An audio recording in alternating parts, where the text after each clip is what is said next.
let's go back now to the magic of Zoom and say hello to the one and only Marc Goddard, who's kind enough to join us. Marc, how are you, my friend? How you doing, Ariel? Can you hear me all right? Yeah, I can hear you just fine. Appreciate you stopping by and hope you're doing well. I'm very good. Apologies for the setting. I'm in my car, but I came training, so by the time we finish, I'm ready to go training. If I stayed at home and we finish, I'll be late for training. So apologies for the setting if it's no worries. If it's a problem. No worries at all. We can hear you just fine. We can see you just fine. I wanted to have you on for multiple reasons. Like I said, it's always a privilege when we can pick the brains of one of the very best in the game. But I saw recently, so what I've always appreciated about you, Marc, is that, look, there's a lot of people, and I'm sure it drives you and all the other officials in this game, whether they're referees or judges, when you go on Twitter and you see everyone waxing poetic about your profession. And let's be honest, we haven't put in the time or effort to become experts at your profession. I get it. I could totally understand it. What I always appreciate about you is you don't bitch and moan about it. You actually try to educate, and you come on shows like this, you talk about it, but now you have taken things a step further. So why don't you tell the people what you're doing? Because I think this is fantastic. Yeah, I appreciate that, Ariel. I think what you're giving reference to there is the online training platform that I have launched through my own website. Because, whether people know or not, obviously MMA, it is fair to say, a very vested interest for me. It's a passion, and I'm very fortunate I get to live that out. Part of that, apart from being an official myself, is the training of would-be officials and people that are coming up. Something that I've done extensively, particularly on behalf of IMAF, the International Federation, because in the same vein that we find tomorrow's fighters today, when we give them the amateur platform, it's exactly the same when it comes to officials.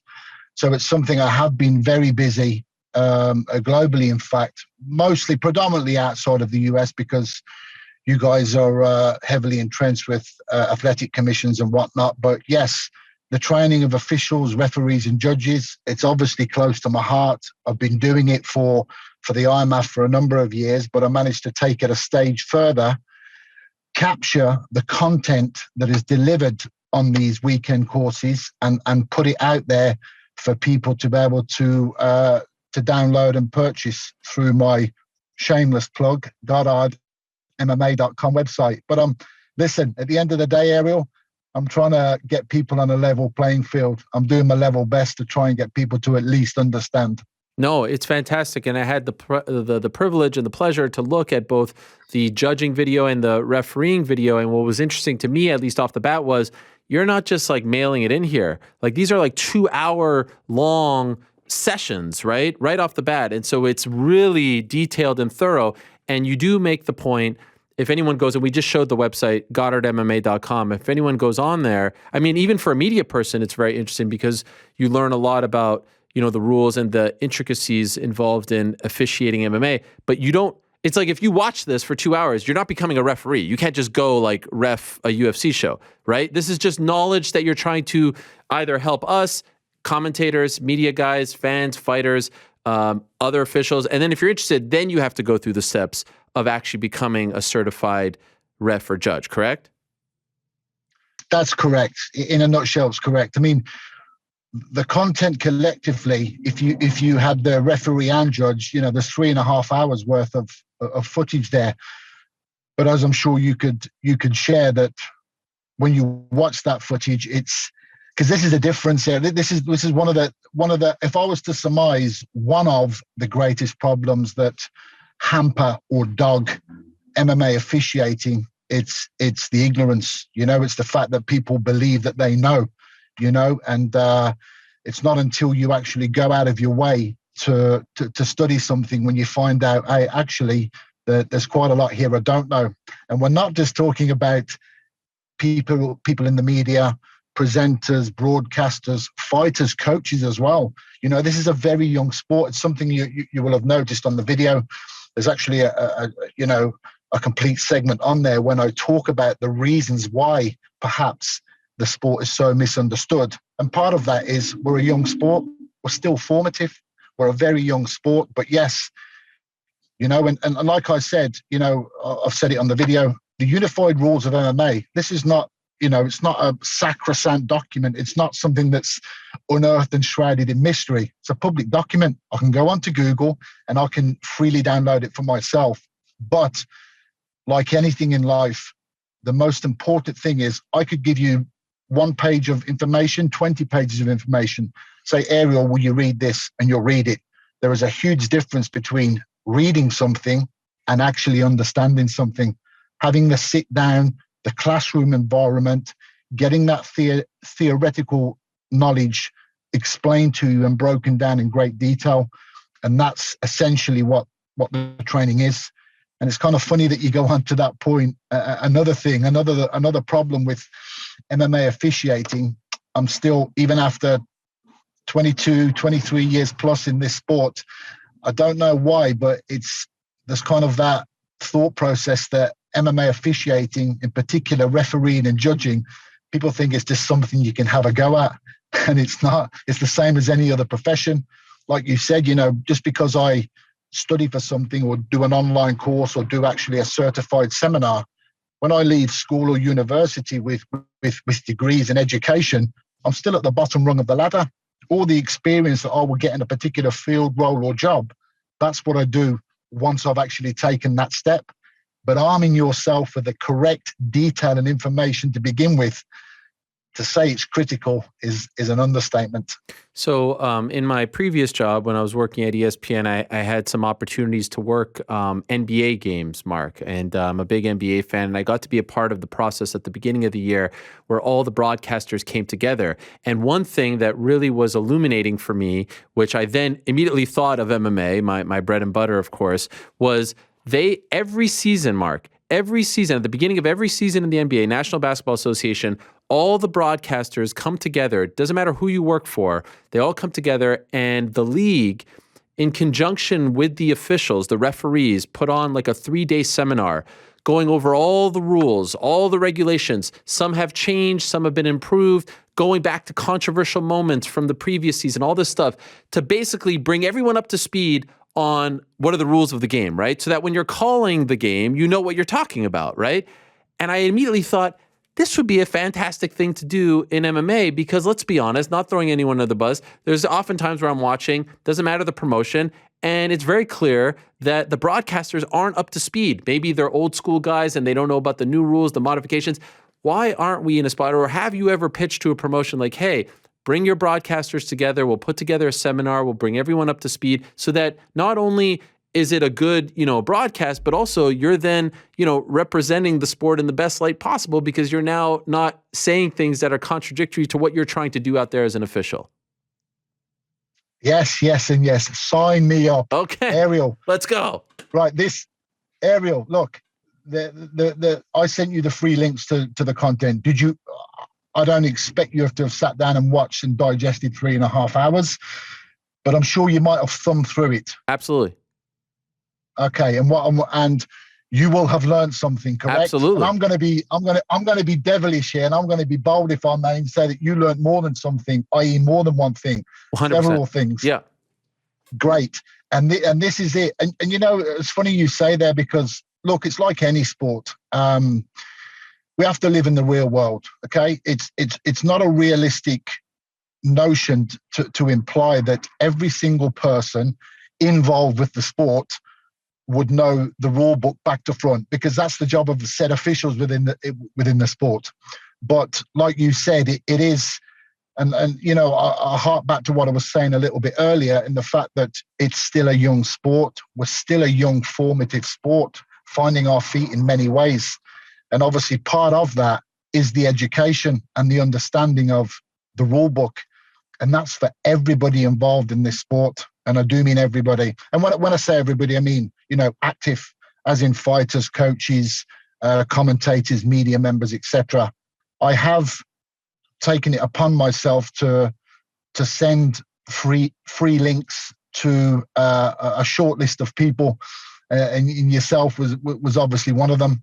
And I'm not going to say who, I'd like those people to come forward themselves. And my promise was this, I said to them, with the greatest respect in the world, and I kind of go back to that notion, look, You're not expected to know what that rule book is, back to front, inside out. That's my job. But what you are expected to get is perhaps a baseline level of understanding, and you might be a little bit way more proficient into the sport that you're covering. That's my goal, and I'll never stop doing it. It's obviously when I do the certified seminars, actually looking to assess and train would-be referees and judges. It's a very intense thing. It's a full weekend. It's a full process. And obviously those people, they are expected, they're measured and they're examined in 4 or 5 formats. But this condensed video version that you can get from GoddardMMA.com, this is something that is accessible for everybody. There is no excuse. I used to do, honestly, it used to drive me crazy, even in the UK. And if I had a pound, $1 for every time someone Mark, I want to be a ref, want to be a judge. Okay, no problem. Blah blah blah. I'm going to do a seminar. So I take a seminar. Let's, for instance, say I'll do a seminar in Manchester, and they're like, "Can you not do one in Liverpool?" But it's 40 minutes away in the car. Come on. If you can't get in your car and drive 40 minutes down the road, you're not going to make it as an official, So now I've kind of took it that stage further. The content that you need, the content that you get to understand, download it and watch it on your tablet, download it and watch it on your phone, in the comfort of your own bed, in the comfort of your own couch. There is no excuses anymore. Can I ask you, Mark, about confidence? Because I think that MMA referees, and to a degree judges as well, maybe as far as all the officials in all the sports, have the toughest job, because with you guys, a lot of it is these quick judgment calls, and a lot of it is subjective, right? There's many moments. It's not like, football or even boxing where it's a little more black and white. A lot of your calls are subjective, quick judgment calls in the moment. And I have found, and correct me if I'm wrong, if you disagree, that confidence comes into play, whether it's an official who's been openly criticized a lot, whether it's an official who had a couple of, questionable calls. You feel like maybe you're too quick to pull the trigger, or maybe you let things go and you shouldn't have let it go because you don't want to get that kind of heat. How does an official, this isn't something that you can read off a manual, like someone like yourself who has seen it all, who has done it all, who has been on every big stage, the biggest fights possible. How do you deal with confidence issues? What would be your best advice to someone who is starting to doubt their skills? Because as you know, being in there as the third man or woman, if you're lacking confidence, if you're not fully, feeling like you are the man or woman for the job, it could become very apparent when there's a bang bang call to make in a fight, right? Yes, and that's a great question. Of course, when it comes to being, we can split that there. 2 definitive roles. One is the referee, one is the judge. Of course, a hair trigger decision or a delayed decision as a referee could have quite the monumental effect. As a judge, not so much. But in terms of dealing with, confidence issues, again, I'm going to go back to, that's you and that's your job, and that's not exclusive to being an MMA official. If you fly a plane, if you drive a bus, if you're a chef, if you do everything, if you have the required knowledge, competency, and skill to do your job, it's going to show. And yes, of course, it is a little bit different. It's not an everyday run-of-the-mill job being an MMA official, in particular a referee, because your mistakes, or a lot of the time your perceived mistakes, are there and open to the world, the watching world. But it's like anything, Ariel, it's funny when you said there about been there, seen there, done it all. I never think like that. I honestly don't think that I've done it all. I believe that I'm currently in the fortunate position of doing it all. I'm trying to do it. And I kind of say that to would-be officials too. One of the things I try and impress and press upon them in the training is the notion of perfect and perfection. To me as an individual, I don't believe in perfection. I don't think I can ever be perfect. I don't think it's something that exists. But what keeps me on my toes, and what I say to other officials, especially as a ref and of course as a judge, if you set out trying to be perfect, no matter how many times you've done it after so many years, and this is kind of what I do, I'm always trying to be perfect, and that's what I believe keeps me one step ahead. And that's one of the things that will help me get over confidence issues. I don't have confidence issues, I can tell you, because, if you did as a referee in particular, there is a definitive difference between being a ref and a judge. As a referee, you're front and center, and your performance is there it's visual for everybody. But you have to have the confidence within to step in there knowing that you're going to do your utmost to fulfill your job. And like I said, is that not the same for every industry? Obviously, there's not decrying what anybody does for a job, but like I said, it is a bit of an anomaly. It's a combat sport, and of course, consequences of you not having the best day, quote unquote, at the office could be catastrophic. But we're all humans, Ariel, and if we do make a slight error of judgment or we zig when we should have zagged, you've got to be able to. The first thing that's the most important for me is showing acceptance thereof. If I've made a mistake, nobody in this world has to tell me. I'll know more or less momentarily, or if not instantly. And you go back and you reflect, and the word that I use there is acceptance. Accept that, you might have made an error of judgment. Have a look at it, study, and more importantly, try and work out how not to repeat that again. I have hypothesized that, you've been in this sport for over 2 decades. The talent has evolved, the game has evolved, the sport has evolved. And I don't feel like there are enough great officials like yourself, whether it's referees, judges. I think your fellow countrymate, Ben Cartledge, is one of the best judges and doesn't get talked about enough. Shout out to him. There's a few good ones, but obviously not enough. And my hypothesis has been that the pay just isn't enough. Like it's a tough job, right? You make a mistake, you're killed for it on Twitter. You have a great night, no one mentions your name, and oh, by the way, you're probably not getting a lot for it, and you probably can't do this for your, it can't be your full-time living. You have to do other stuff as well. Am I wrong or right about that? I feel like the officials should be getting paid more, especially when you're talking about being involved in multi-million-dollar fights, and there's a lot riding on these fights. What do you think? Am I wrong or right? Should the pay increase? And I'm not trying to get you in trouble here, but I feel like if you up the pay, more people are going to want to do this job and you'll get better candidates.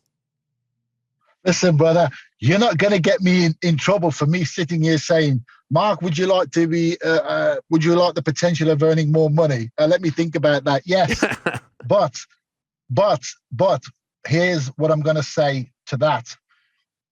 When I first started refereeing, and it's the same for everyone else of note, the sole purpose of getting into and doing this, it's not money. Because believe you me, like you just said, if it is, go and find something else to do. And like you said, there's a separation there between there's many officials, there's good officials, and there's great officials.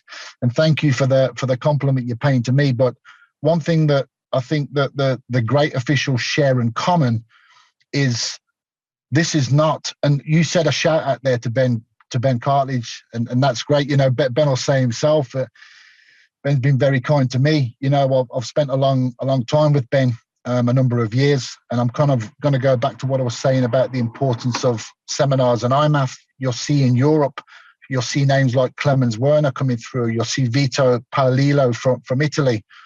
All these guys have come up, the hard way, the right way. They've come and learnt on the courses. They've put the mileage in on the road. I've used the guys in many shows internationally as well.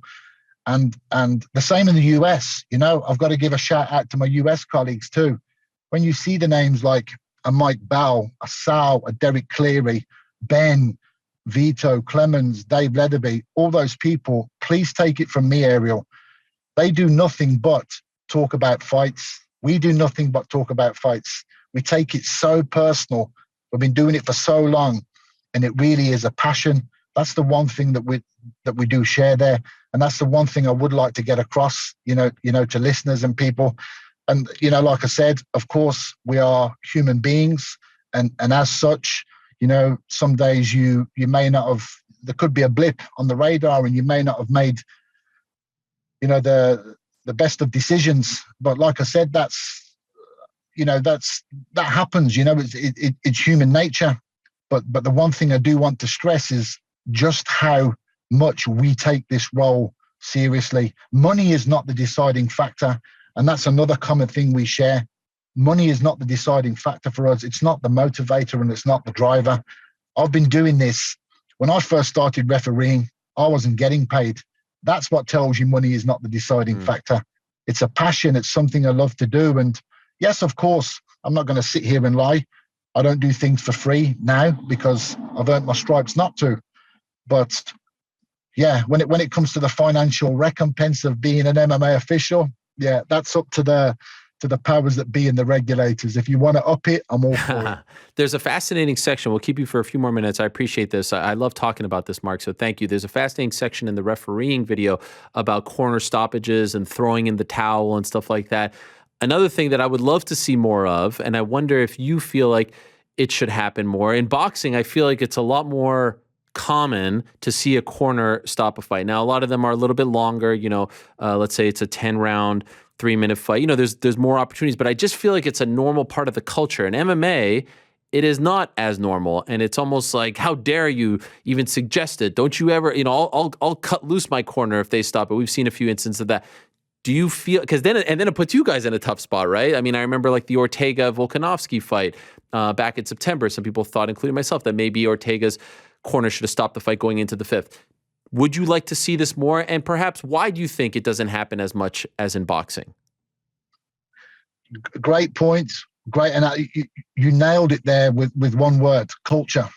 It's definitely an MMA culture. And I'm going to go back to, that common thread again about us being a young sport. Things are still being figured out. Things are still being learned. And yes, you will see it far more readily in boxing because coaches seem, I'm not saying that MMA coaches are any less persuasive or demand any less from their fighters. Of course, they love and care for them just the same.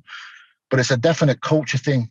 And I think there's a certain visual aesthetic when it comes to MMA too, because by and large, the vast majority, 99.9% of fights in MMA are finished on the ground, i.e. the person has been knocked out and is lying on the ground, or he's been taken down, TKO'd or submitted on the ground. So there's a visual aesthetic there as well that people are just not used to seeing fighters being stopped on their feet. For myself, it's not, I don't care what's at stake. I've stopped a UFC World Championship fight from a standing fighter because for me as a referee, and it's something that you might, if you go back, those links are yours to go back to, by the way. Next time I see you, I'm going to ask you a question. Okay. There's actually there's a segment in that video when I talk about one of the things especially for a referee, there's a marker in a fight. Two fighters come out, the fight begins competitive. The tide starts to turn. One fighter may start edging ahead and getting the upper hand. One fighter gets forced into being defensive. The onslaught continues and the momentum builds. That defensive position then turns into survival. That's the switch. That's the aesthetic switch that a referee should be looking for them to step in and call a halt to the fight. And you can actually say the exact same for MMA corners and MMA coaches. I've met some amazing people. I'm referring to coaches here. I know they love and care for their fighters very deeply, very dearly. But I think, again, it's a time served thing. It's an educational thing. And the culture of MMA competitions or MMA fights being stopped when the person is either completely unconscious or they're on their back, face down, eating shots, etc. I think time will take care of that. And of course, greater awareness and education, not just for officials, but for coaches too. It's a collective responsibility. I love it. GoddardMMA.com is where you can get it. You can get the refereeing videos, the judges' videos. Thank you for opening my eyes to this and for giving me the access as well, because it is, honestly, if you're a media guy, forget about the broadcast. If I'm given the opportunity to be the coordinating producer for any promotion, the first thing I'm doing is buying this for all of my broadcasters. And then at the end, maybe now during this little break in the action, I'm setting up a Zoom call with you and maybe another referee and 2 top judges and just letting the broadcasters pepper you guys with questions. There is no way that this doesn't make for a better product for everyone involved. I don't understand why this doesn't happen. But for now, you are doing the Lord's work. So well done to you, Marc. It's always great to see you in there. You were there with Juliana Pena and Amanda Nunes a few weeks ago. I can't even imagine what's going on in your mind when these moments are happening. You have the best seat in the house. So keep up the great work, my friend. Thank you very much for your work, and looking forward to see. Are you there this weekend? When's your next UFC assignment? I'm not in Vegas. In January. I tend to have a little bit of time off because I come off the road. I came off the road the 23rd of December, so it's Christmas time. Christmas and New Year at home with the kids. I'm actually I won't be in California. I mean, the guys are spoiled for choice out there, right? Herzog, Herb, Beltran. They don't need me out there for this one. I am licensed there, but I'm actually going to be at the IMAF World Championships in Abu Dhabi. Okay. And then after that, it's full steam ahead. February, March, I'm already booked into the end of April. So you'll be seeing me soon, bro. Well done. GoddardMMA.com. Thank you for this, Marc. Appreciate it very much, and continued success to you and the rest of the crew. Thank you so much. All right. There he is, Marc Goddard. Great stuff.